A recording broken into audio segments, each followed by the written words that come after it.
성령의 은사와 거짓 은사를 분별하는 기준이란 제목으로 은혜를 나누겠습니다. 오늘날 교회 안팎에서 많은 그 은사와 능력의 현상들이 일어나고 있습니다. 병이 낫고 방언이 터지고 귀신이 쫓겨나고 예언을 선포하고 각종 그 병이 치유되는 그런 일들을 우리가 목격하고 있습니다. 그런데 예수님의 이름으로 행하는 이 모든 일들이 전부 성령의 역사일까요? 제가 이 부분에 대해서 많이 나누는 이유는 많은 성도와 그 목회자가 은사를 추구하고 또 미혹을 당하고 있기 때문입니다. 성경은 우리에게 은사를 분별할 수 있는 명확한 기준을 주셨습니다.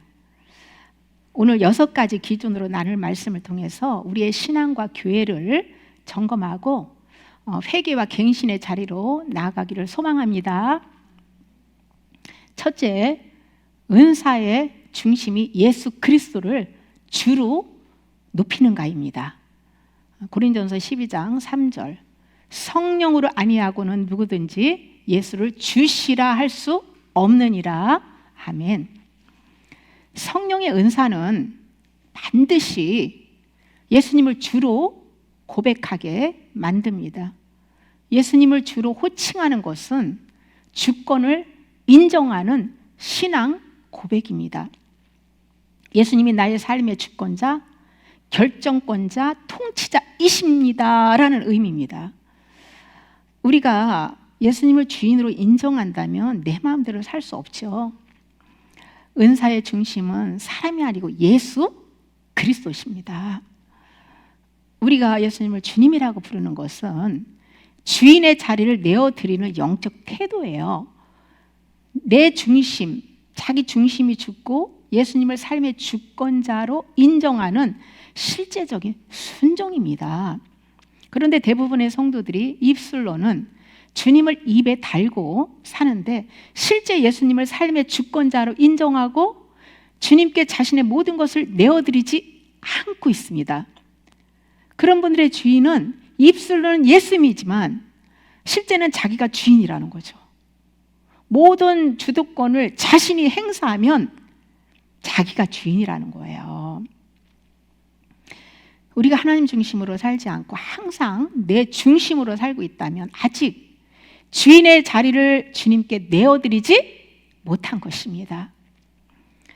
주님을 주인으로 모시고 사는 사람들은 자신에게 주권이 없습니다.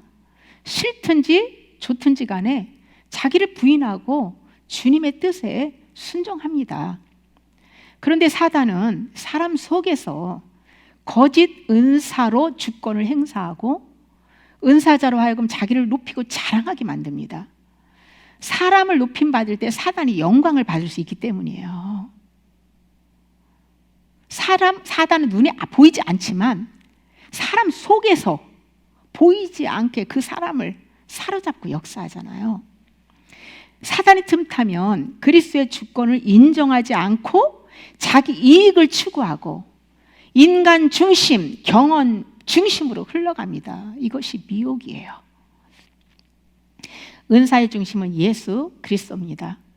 성령님은 은사를 통해서 예수님을 주로 시인하게 하고 예수님께 순종하게 만듭니다. 그러므로 우리가 은사를 분별할 때는 예수님을 높이고 성령의 열매를 맺는지 아니면 자신의 유익과 자기 자신을 높이는지를 살펴봐야 돼요. 우리가 이 세상을 살아가는 이유와 존재 목적이 예수 그리스도의 형상을 본받기 위함이라는 것을 우리는 잠시도 잊어서는 안 됩니다. 둘째, 은사가 말씀과 일치하여 성경과 어긋나지 않는가입니다. 진리의 성령은 그분의 뜻대로 은사를 주시고 언제나 말씀과 일치하게 역사합니다. 예수님께서 요한복음 17장 17절에서 그들을 진리로 거룩하게 하옵소서, 아버지의 말씀은 진리니이다 라고 기도하셨어요. 하나님의 살아있는 말씀이 죄와 세상에서 거룩하게 구별되고 또 변화시키는 기준인데요. 성경과 어긋나는 계시, 성경을 무시하는 예언은 거짓 영으로부터 온 거죠. 요한복음 16장 13절, 진리의 성령이 오시면 그가 너희를 모든 진리 가운데로 인도하시리니 라고 말씀하세요. 우리는 모든 거짓을 버리고 진리 가운데로 인도받아야 합니다.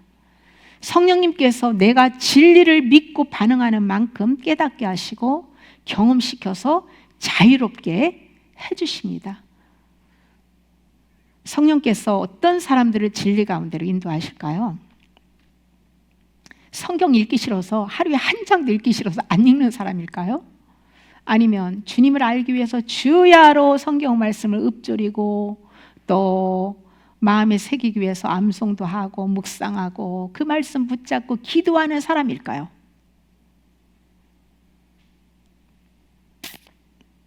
성령님은 싫다고 하는 사람을 억지로 진리 가운데로 인도하지 않습니다. 그러나 우리가 진리를 사랑하면 성령님은 진리를 가르치고 경험시켜서 그 진리가 죄와 어둠으로부터 자유롭게 해준다는 것이죠. 성령님의 계시는 성경을 무시하거나 성경과 반대되는 새로운 길을 제시하지 않습니다. 오히려 말씀을 더 깊이 깨닫게 하고 적용시켜 줍니다. 반대로 계시나 예언, 음성이 성경의 원리를 무시하거나 왜곡한다면 그것은 거짓 영이에요. 예를 들면 너를 특별하게 내가 너를 사랑해. 그래서 너는 십자가 지지 않아도 돼. 내가 너를 크게 앞으로 사용할 거야. 너를 앞으로 성공시키고 부자가 되게 할 거야. 더 이상 너에게 고난 없어 라고 한다면 하나님의 말씀에 어긋난 것이기 때문에 사단이 주는 메시지죠. 성령의 계시는 언제나 말씀의 기준 안에서 하나님의 뜻대로 살도록 우리를 예수님께로 인도합니다. 우리를 세상과 죄와 구별시켜서 거룩하게 살도록 이끌지 않는 은사는 일단 의심해 봐야 돼요. 셋째, 은사와 십자가와 연결되는가입니다. 은사가 자기 부인과 회개 그리고 순종으로 이끄는가를 분별해야 합니다. 고린도전서 2장 2절, 내가 너희 중에서 예수 그리스도와 그가 십자가에 못 박히신 것 외에는 아무것도 알지 아니하기로 작정하였음이라. 아멘. 바울은 복음 사역의 중심을 십자가로 이렇게 고정시켰습니다. 십자가가 빠진 건 복음이 아니에요. 십자가 사건은 과거 사실이지만 지금도 그 효력이 계속 적용되고 있다는 거예요. 갈라디아서 2장 20절 우리가 다 암송하고 있는 내용이죠. 같이 선포해 볼까요? 내가 그리스도와 함께 십자가에 못 박혔나니 그런즉 이제 내가 사는 것이 아니요 오직 내 안에 그리스도께서 사시는 것이라. 이제 내가 육체 가운데 사는 것은 나를 사랑하사 나를 위하여 자기 자신을 버리신 하나님의 아들을 믿는 믿음 안에서 사는 것이라. 이 말씀 제가 기도할 때 자주 이렇게 선포를 하는 말씀인데요. 바울은 옛사람은 이미 십자가에서 죽었고 지금도 죽은 상태로 간주를 하고 있어요. 이것은 자기중심적인 삶의 종결, 주권 자리가 교체되었다는 것을 말씀하고 있는데요. 여기서 아들의 믿음은 단순히 내가 믿는 게 아니고 예수님의 믿음과 순종에 연합하는 거예요. 아들의 믿음은 성령께서 은혜를 주시는 그 페이버의 믿음이에요. 그 믿음은 순종이 따르는 믿음입니다. 성령께서 믿음의 은혜를 주실 때는 순종할 수 있는 능력까지 같이 주시는 거예요. 성령의 은사와 계시는 반드시 십자가로 이끕니다. 우리 속에 숨겨진 깊은 죄의 뿌리를 드러내고 회개로 인도하고 자기 부인과 순종으로 나아가게 합니다.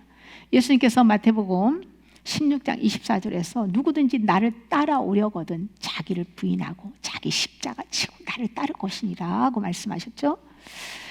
십자가를 통과하지 않은 상태에서 나타나는 각종 은사와 능력은 사단의 미혹을 받을 수 있다는 것을 알아야 돼요. 그 이유는 은사는 영이 아니라 혼에 임하기 때문이에요. 혼은 십자가를 통과하여 자아가 죽어진 만큼 그리스도의 성품으로 변화되고 그 자리에는 절대로 사단이 역사할 수 없습니다. 그곳에는 빛으로 주님이 임재하시고 빛으로 충만해요. 그러나 혼이 전체가 다는 아니에요.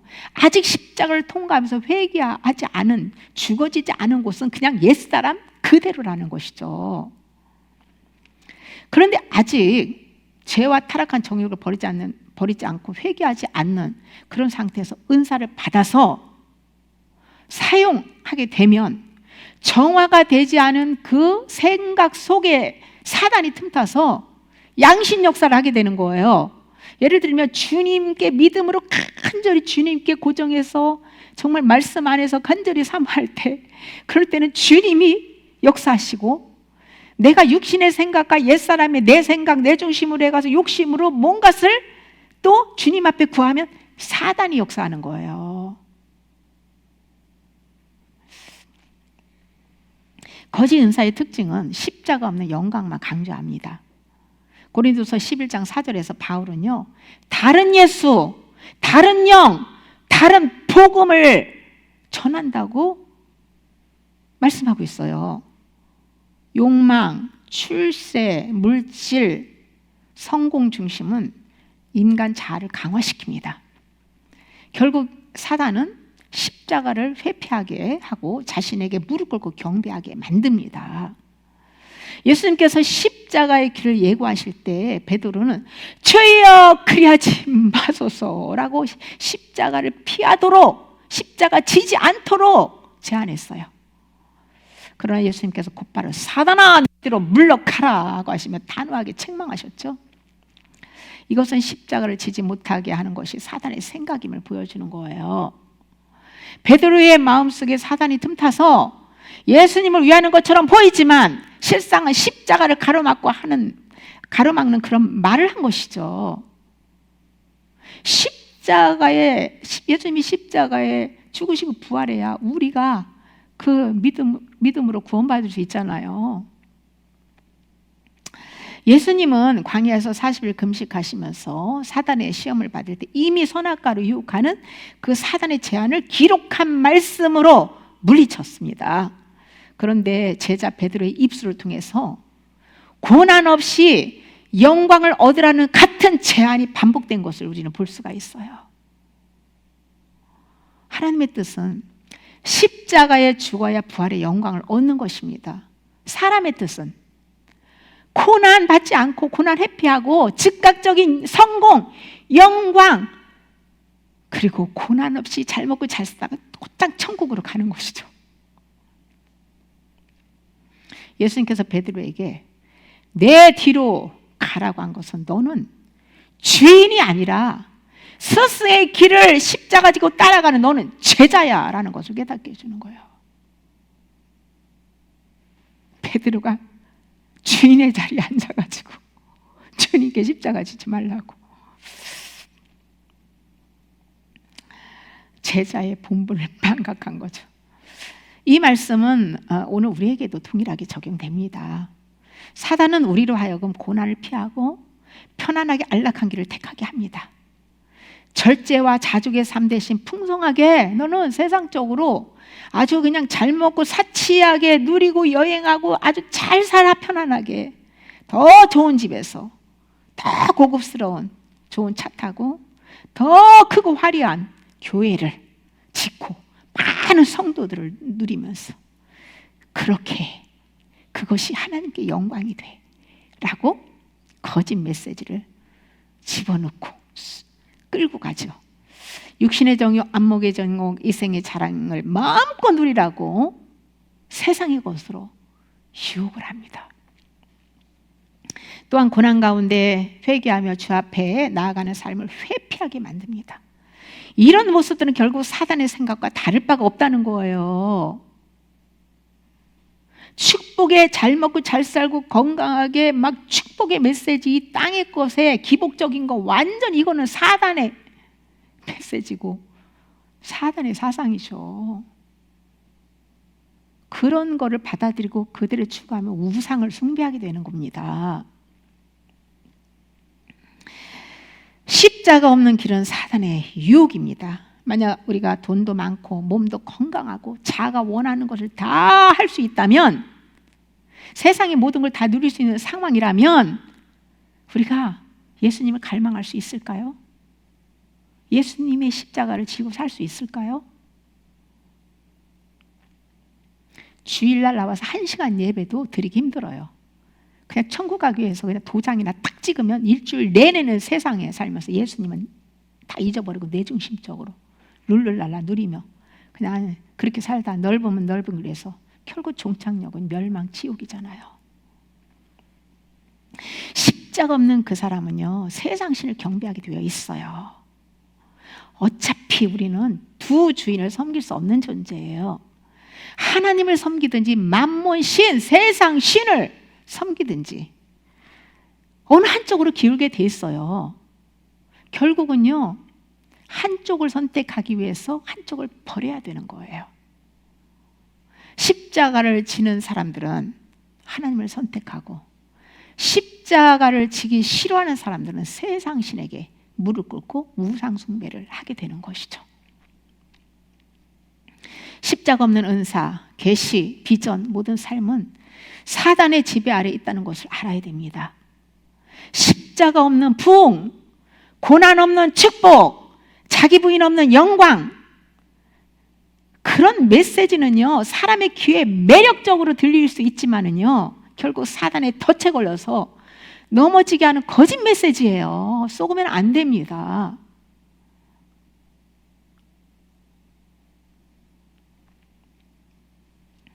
사단의 음성에 속는 경우는 대부분 정욕적인 것을 구하고 육신의 것에 집착하고 물어볼 때예요. 하나님께서 에스겔에게 우상으로 자신을 더럽힌 사람들이 주님께 묻는 것을 용납하지 않겠다고 말씀하세요. 너희가 우상 숭배하면서 장로 두어 사람이 또 찾아와서 찾아왔을 때 그 죄를 짓고 우상을 마음에 드리고 섬기면서 나에게 묻는 거 내가 용납하겠느냐? 나는 우상 숭배하는 자들이 묻는 거 용납하지 않겠다라고 분명히 말씀을 하셨어요. 야고보서 4장 3절에 4절에서도요, 너희가 구하여도 받지 못하면 정욕을 위하여 정욕으로 쓰려고 하기 때문에 받지 못한다고 했어요. 가늠하는 여자들이여, 세상과 벗된 것이 하나님과 원수임을 알지 못하느냐? 세상과 벗된 자는요, 하나님과 원수라고 말씀하고 있어요. 그래서 그 정욕을 위해서 욕심으로 구하는 것은요, 하나님께서 그 기도 들어주지 않는다는 거예요. 왜냐하면 정욕으로 쓰다가 마귀에 미혹당해가지고 마귀에 속아서 십자가를 멀리하고 멸망으로 갈 수 있는데, 선택한 하나님의 자녀가 정욕으로 잘못으로 구하는 것을 들어주시겠습니까? 그러면 정욕적으로 내가 육적으로 말씀에서 벗어난 그 기복적으로 잘못된 것을 막 기도하고 묻고 구한다면 거기에 누가 응답을 해주겠습니까? 주님이 안 해주면 누가 그 음성 들려주고 보여주고 많은 그런 이적 기적을 나타내겠습니까? 사단의 역사가 아니겠어요? 얼마나 많은 성도들이 불러 그냥 달라고 그냥 막 기도만 많이 하고 말씀은 안 읽고 말씀은 모르고 자기가 원하고 좋은 말씀만 받아먹고 자기 욕심으로 좋은 것만, 자기 원하는 것만을 구하고, 그래가지고 그러니까 막 그 사단이 성령을 모방해가지고 아주 각종 능력과 은사와 여러 가지를 막 나타내 주는 거예요. 그러면 다 성령의 역사구나 하고 좋아가지고 자랑하고, 이제는 그걸 가지고 막 사용하면서 자기 자랑하고 자기 유익을 위해서 그것을 사용하는 거예요. 그것이 속는 줄도 모르고.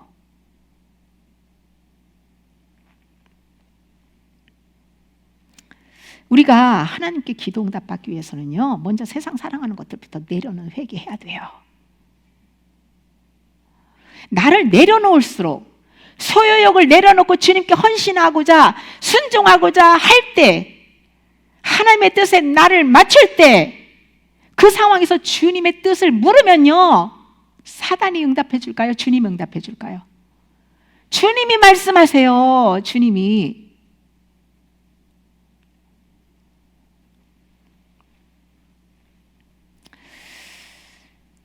귀신에게 미혹당하고 악한 영의 음성을 듣는 이유는요, 거의 욕심 때문이에요. 탐욕이에요. 탐욕. 육적인 어떤 것에 집착하면서 계속 그 문제를 응답해달라고 뗐으면 귀신이 말해요. 귀신의 음성이 들립니다. 그 사람에게 달콤한 말을 해줘요. 네? 원하는 대로 들려줍니다.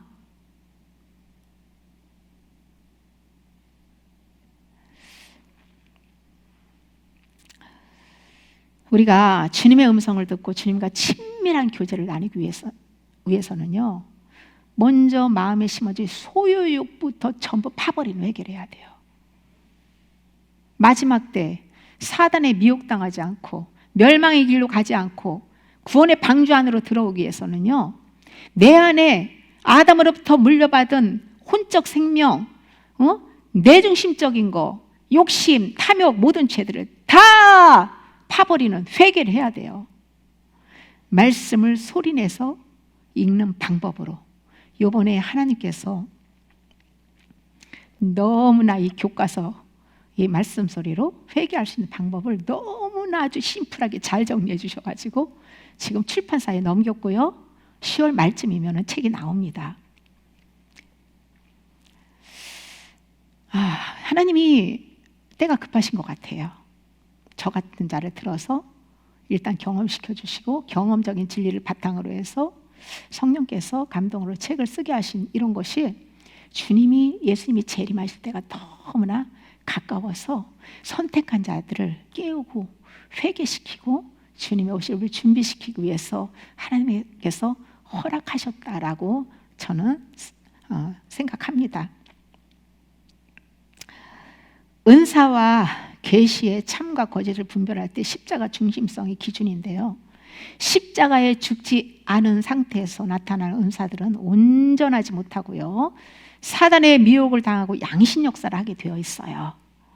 성령의 은사는 그리스도 중심이고 회개를 강조하고 자기 부인의 자리와 순종으로 우리를 이끕니다.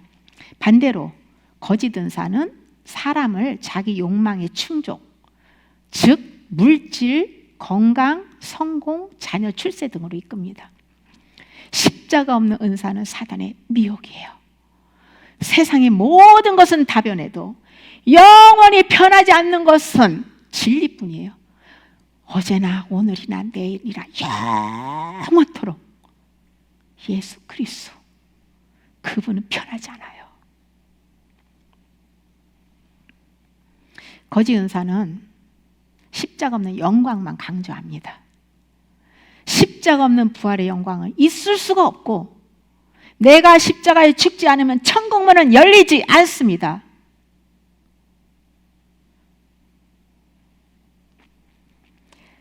우리가 십자가를 지고 살 때 성령의 은사가 내 영혼에 유익이 되고 다른 영혼들에게도 예수 그리스도께로 인도하는 축복의 통로가 될 것입니다.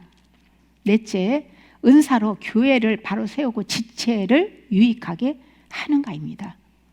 고린도전서 12장 7절, 각 사람에게 성령을 나타내심은 유익하게 하려 하심이라. 아멘. 은사는 성령의 실제적 임재가 드러나는 통로입니다. 은사의 목적은 나의 유익이 아니라 교회 공동체 전체의 유익입니다. 에베소서 4장 12절, 이는 성도를 온전하게 하여 봉사일을 하게 하며 그리스도의 몸을 세우려 하심이라. 아멘. 여기서 온전하게 하는 것은 성도를 영적으로 훈련시키고 준비시키는 것을 말합니다.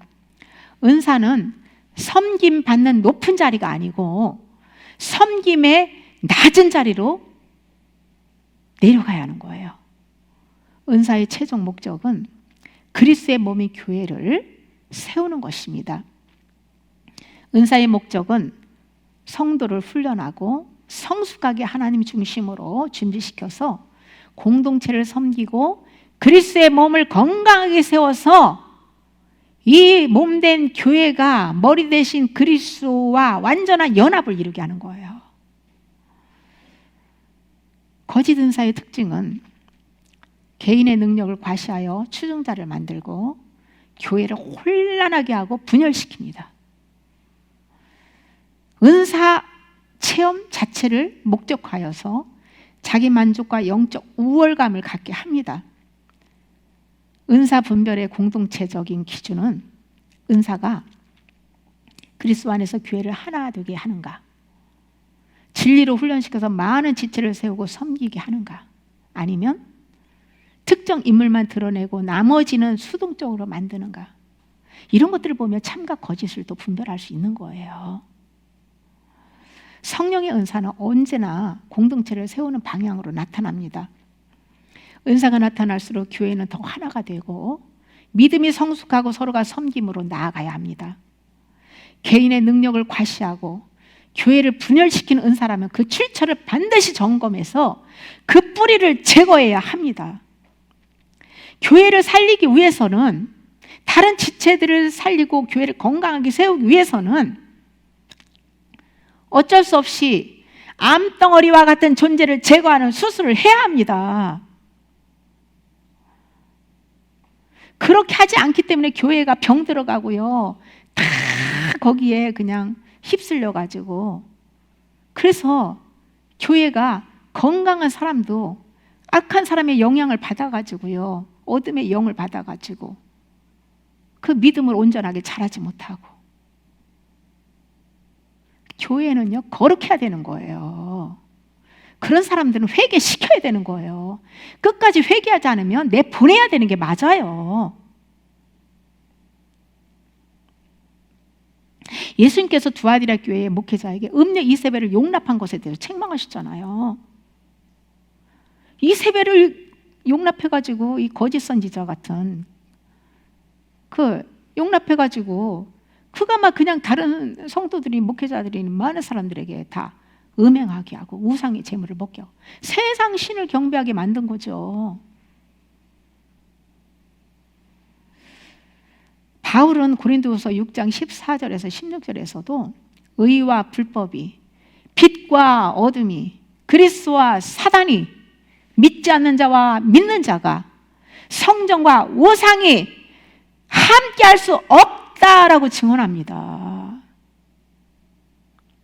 교회는 예수님과 함께 십자가에 죽고 예수님과 함께 부활한 자들만 연합하여서 그리스도의 몸된 교회를 세울 수 있는 거예요. 은사의 목적은 교회 전체의 영적 유익과 믿음의 성숙입니다.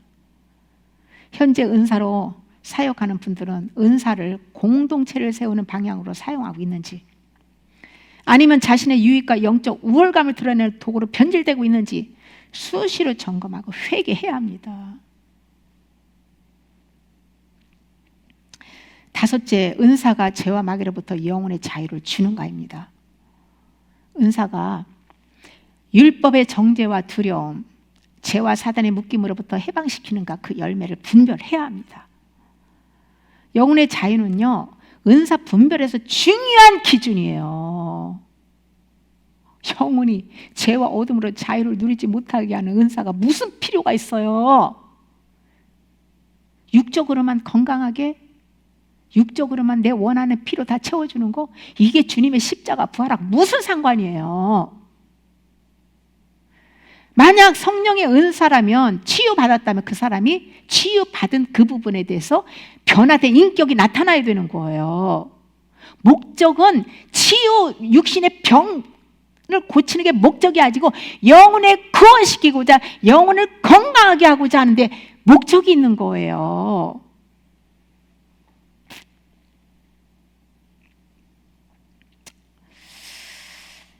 예수님께서 진리를 알지니 진리가 너희를 자유케 하리라고 하신 말씀은 머리로 아는 지식이 아니라 삶으로 체험하는 인격적인 알미예요. 인격적인 경험적인 알미예요. 여기서 진리는 곧 예수 그리스도 자신과 그분의 말씀이죠. 자유롭게 한다는 것은 죄와 두려움, 사단의 속박에서 자유롭게 한다는 말씀이에요. 로마서 8장 2절, 이는 그리스도 예수 안에 있는 생명의 성령의 법이 죄와 사망의 법에서 너를 해방하였음이라. 사도 바울 자신에게 해당되고 또 믿는 그리스도인들을 향해서 하신 말씀이에요. 생명의 성령의 법은 성령께서 다스리시는 새로운 생명의 질서를 가리킵니다. 이것은 예수님 안에서 이미 주어진 해방의 상태를 의미합니다. 우리 이 말씀 잘 이해해야 돼요. 아직 내가 죄에서 해방되지 않았으니까 나와 상관이 없다 생각하면 안 돼요.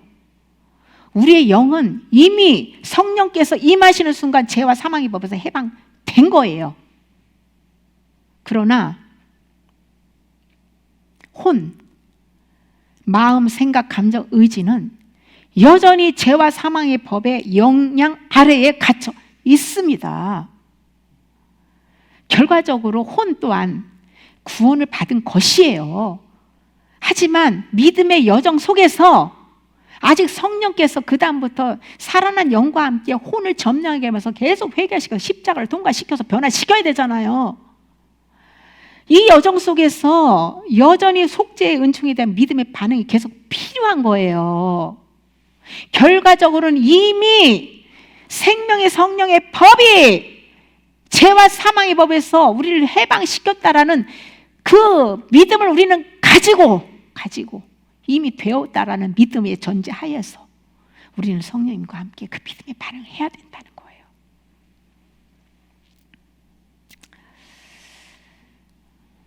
그러므로 우리는 갈라디아서 2장 20절 말씀을 믿음으로 적용해야 합니다. 내가 사는 것이 아니라 내 안에 그리스도가 사는 것이라.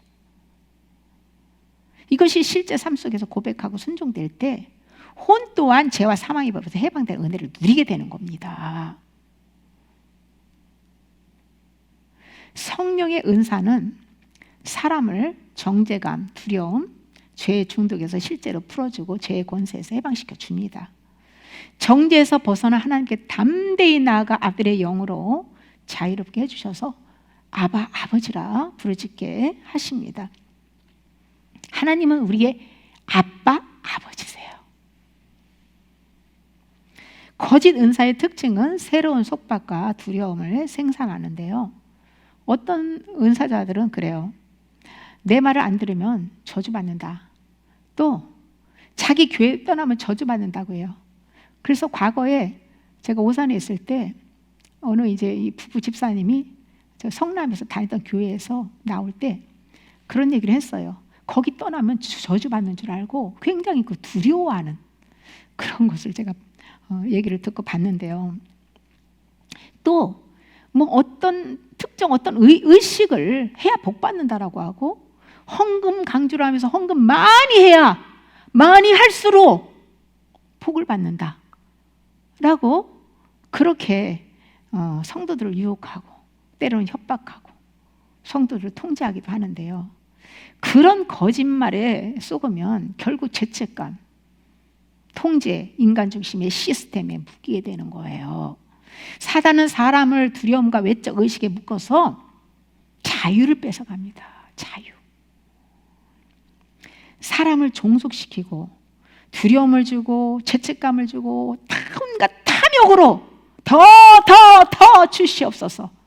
탐욕으로 묶어버리고 그래서 그냥 아주 자아만 강하게 그래서 아주 교만하게 내중심적으로 그래 분열을 일으키고 그냥 다른 사람하고 비교해서 왜 하나님 저 사람 잘 되게 하는데 나는 이게 뭐예요? 차별하세요 하면서 그냥 늘 비교의식에 사로잡히고 시기질투하고 그냥 음란하고 그렇게 막 아집 그런 여러 가지 죄의 열매가 나타나는 건요 사단의 역사입니다. 그냥 안 좋은 부정적인 거 나타나고 죄의 열매가 나타나면 무조건 지금 사단이 역사한다고 하시면 돼요. 거짓 은사는 성령의 아름다운 열매가 없어요. 매사에 자기중심적이고 하나님 말씀과 어긋나게 살죠. 십자가와 고난, 회개는 피하게 하고 땅에 복만 추구하게 만들어서 율법으로 딱 묶어가지고 공동체를 서서히 무너뜨려가지고 나중에는 와르르 다 무너지게 합니다. 반대로 성령의 은사는 영혼을 죄와 두려움, 정죄에서 해방시켜 그리스도 안에서 자유롭게 해줍니다. 성령의 은사는 그리스도를 높이고 회개로 십자가 죽음의 과정을 통과하게 하여서 말씀과 일치하게 부활 생명으로 살게 인도해 줍니다. 말씀으로 교회를 바로 세우고 영혼들에게 죄와 사단으로부터 해방되는 자유를 경험하도록 도와줍니다. 성령의 은사는 죄와 두려움, 정죄에서 자유롭게 해줍니다. 마지막으로 여섯째, 은사로 성령의 열매가 나타나는가입니다. 열매가 중요합니다. 은사는 능력이고 열매는 성품이에요. 예수 그리스도의 성품입니다.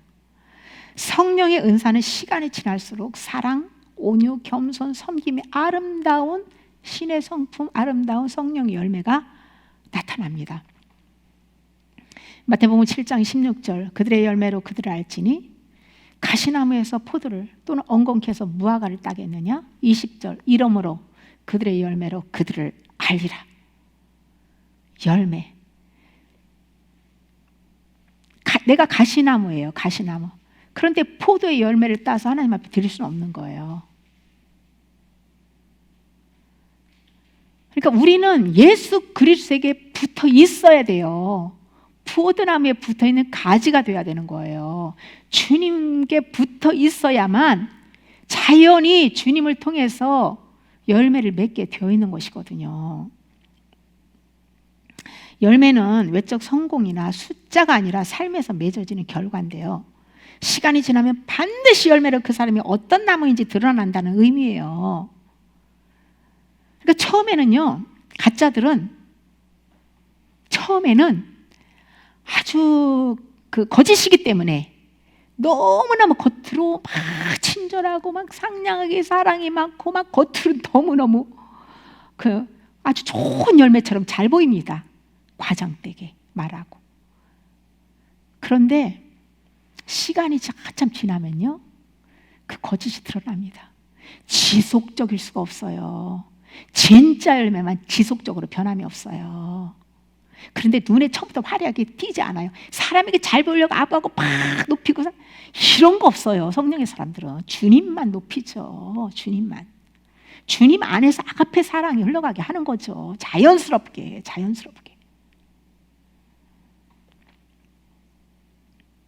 예수님은 그들을 열매로 그들을 알지니라고 하셨어요. 성령의 은사라면 반드시 성령의 열매가 나타나는데요. 갈라디아서 5장 22절에서 23절에 성령의 열매는 사랑, 희락, 화평, 자비, 오래 참음, 양선, 충성. 충성은요, 신실함이에요. 내가 충성하는 게 아니에요. 신실한 믿음으로 그냥 성령으로 충성사 한결같이 하나님 앞에 믿음의 삶을 살고 헌신하는 거죠. 온유와 절제, 이 같은 것들이 금지할 법이 없느니라. 이 9가지죠. 9가지에다가 6장에 7절에 정직이 나오고요, 10절에 용기, 14절에 겸손이 나옵니다. 그렇게 해서 성령의 열매는 9가지 플러스 3개에서 12가지라고 우리는 이해할 수 있어요. 이것이 예수님의 성품이고요. 그리고 그 생명나무, 천국의 아버지 보좌로부터 생명수 강가에 그 나무, 생명나무가 12가지의 열매, 이것이요, 예수 그리스도의 그 성품, 생명나무의 열매를, 그렇게 예수님의 성품을 상징으로 보여주는 것이죠. 성령의 은사라면 반드시 성령의 열매가 함께 나타나야 합니다. 은사만 있고 열매가 없다면 그 은사가 성령으로부터 온 것인지 일단 의심해 봐야 돼요. 바울이 고린도서 3장 1절에서 3절에서 방언과 예언, 그 방언도요, 사람의 방언과 천사의 방언을 말하고 있잖아요. 그 사람의 방언은 그 오순절 성령 강림했을 때 막 제자들에게 성령이 임했을 때 거기에 500여 명이 하여튼 그 오순절날 성령이 임했을 때 막 방언이 터졌잖아요. 그때 막 각국에서 예루살렘이 파란 나라에서 온 사람들이 다 자기 나라의 그 말로 알아들었잖아요. 십자가, 예수님이 십자가에 죽으시고 부활했다는 것을 뭐 전한 거죠. 뭐 다른 걸 전했겠습니까? 방언으로. 근데 그 각국 나라가 알아듣는 이게 사람의 방언이라고 할 수 있겠고요. 천사의 방언은 이 영이 하나님과 영이 하나님과 대화하는, 그러니까 사람은 그 의미 뜻을 몰라요. 근데 영은 하나님과 영은 알 수 있는 그 언어, 그것이 천사의 방언이라고 할 수 있는데요. 방언과 그런 예언을 하고 큰 믿음을 가지고 구제도 하고 그냥 내 몸을 불사르게 내어주면서 순교도 하고, 그래도 너희가 사랑이 없으면 아무 유익이 없다 라고 증언해요. 여기서 말하는 사랑은 아가페 사랑입니다. 아가페 사랑은요, 우리 인간에게는 없어요. 인간에게는 아가페 사랑이 없어요. 내가 십자가에 죽었을 때에 부활 생명에서 흘러나오는 예수님의 사랑이에요. 하나님이 주신 은사가 나를 부인하고 성령이 나를 도구로 일하여서 아가페 사랑이 흘러나오지 않으면 아무런 유익이 없다는 거예요. 내가 은사를 사용하는 것이 아니라 성령이 나타나게 해야 된다는 거예요. 은사를 내가 귀신 쫓았습니다, 병 고쳤으면 하는 능력을 행하지 않았습니까? 주여 주여, 나는 너희를 도무지 알지 못한다. 이 불법을 행하는 자들 내가 떠나가라. 우리가 지난주에 나눴잖아요. 어떤 은사를 받았어도 내가 사용하면 그렇게 불법을 행하게 되는 거예요. 그럼 어떻게 해야 되냐? 내 안에 계신 그리스도가 나타날 수 있도록 성령의 도구가 돼서, 내 손이 안수를 할 때는 내가 하는 게 아니라 성령이 하게 하고, 나는 도구예요. 저는 늘 그래요. 말씀 이렇게 선포할 때 늘 한 번도 긴장이 안 된 적이 없어요. 늘 주님 앞에 그렇게 기도하고 말씀을 선포합니다. 성령님, 저는 제가 하는 한 말씀도 저는 전할 수가 없어요. 성령께서 제 입술에 말씀을 넣어주시고 저는 제 입술을 주님께 빌려드릴 뿐이에요. 주님이 저를 도구로 해서 제 입술을 통해 성령께서 진의 말씀을 선포하여 주시옵소서. 저는 늘 긴장된 마음에서 그렇게 기도하면서 서서 말씀을 선포합니다. 제가 대화를 할 때도 마찬가지고 상담할 때도 그래요. 여러 가지로 그러기 때문에 성령께서 일하는 것을 저는 늘 제가 임재를 성령이 하시는 것을 제가 보고 더 감사하고 더 저도 주님께 가까이 나아갈 수 있게 되고요. 그래야 주님께 영광이 되는 거예요. 성령으로 하지 않으면 자신에게 아무 유익이 없고요. 천국 가서 너희는 상 받을 게 전혀 없다라고 하는 거예요. 아가페 사랑으로 하지 않는 은사와 선행은 전부 타버릴 공력이라는 거예요. 타버릴 공력.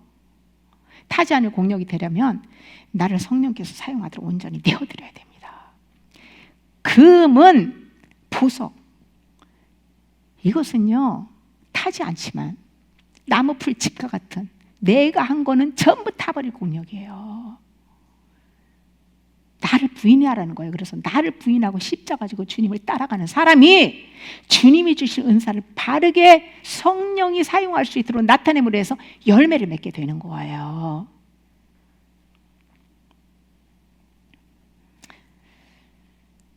요한복음 15장 16절에서 보면 예수님께서 제자들을 택한 이유는 열매를 맺게 하고 항상 열매를 맺을 때에 예수님의 이름으로 아버지께 무엇을 구하든지 받게 하기 위함이라고 증언하고 있어요. 주님이 우리를 택하신 이유는 열매를 맺게 하기 위해서, 네? 성령의 열매를 맺게 하기 위해서. 그래서 그 열매가 항상 맺으면서 항상 주님 앞에 풍성한 열매를 주님 앞에 드릴 때 너희가 무엇을 구하든지 아버지께서 받게 하고자, 그런 성령의 열매를 십자가와 부활 생명으로 성령의 열매를 맺게 성령으로 살면서 맺는데 내가 뭐 세상이 썩어질 것을 구하겠습니까? 네? 하나님께 합당하게 구하기 때문에 너는 받은 줄로 알으라, 그렇게 말씀한 거예요. 나 아무거나 육신이고 정욕적으로 하나님 뜻에 합당하지도 않은 말씀에 어긋난 것들을 구하면서 받은 줄로 믿으라고 했잖아. 이런 거짓말을 하고. 오늘 설교 메시지에 듣기 부담스러워하는 영혼들이 제법 많을 것 같은데요. 이해해 주실 줄 믿습니다. 저는 하나님의 말씀을 사람의 귀에 듣기 달콤한 소리 전하지 않아요. 주님의 마음을 시원하게 해야 되고 주님이 전하라는 말씀을 전해야 되는 게 저는 종의 사명이라고 생각합니다.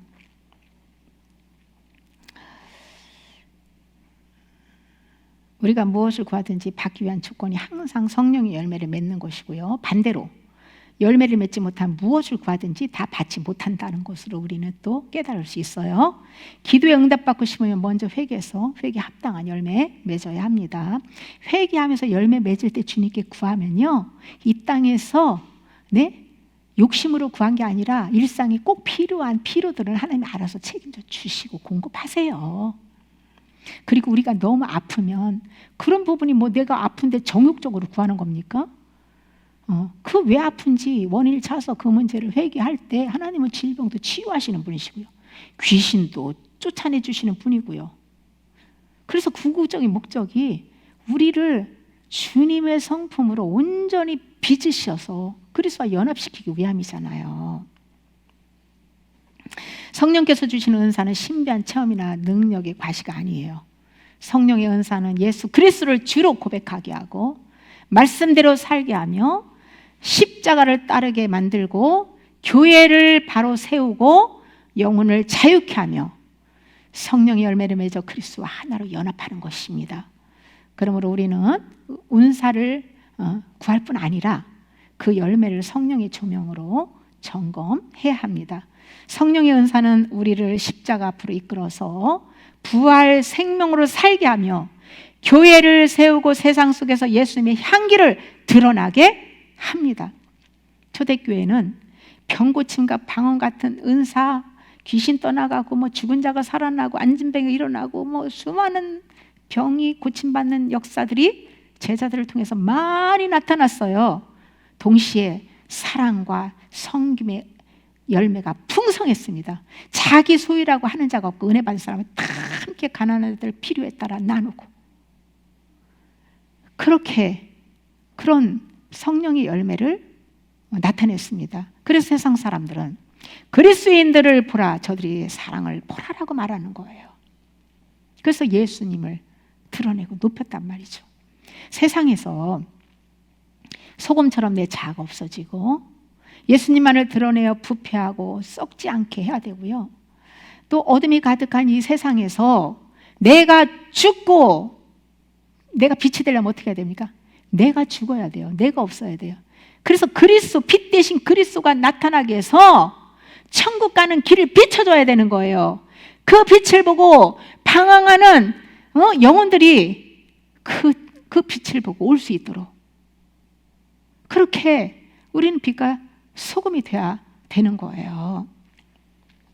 저와 여러분들은 오늘 나눈 이 말씀을 잘 마음에 새기고 묵상하고 언제나 나를 부인하고 내 십자가 지고 성령님이 나를 통해서 나타나시고 일하시도록 주님께 모든 것에서 나를 내어드리는 삶을 사는 저와 여러분이 되시길 예수님의 이름으로 축복합니다.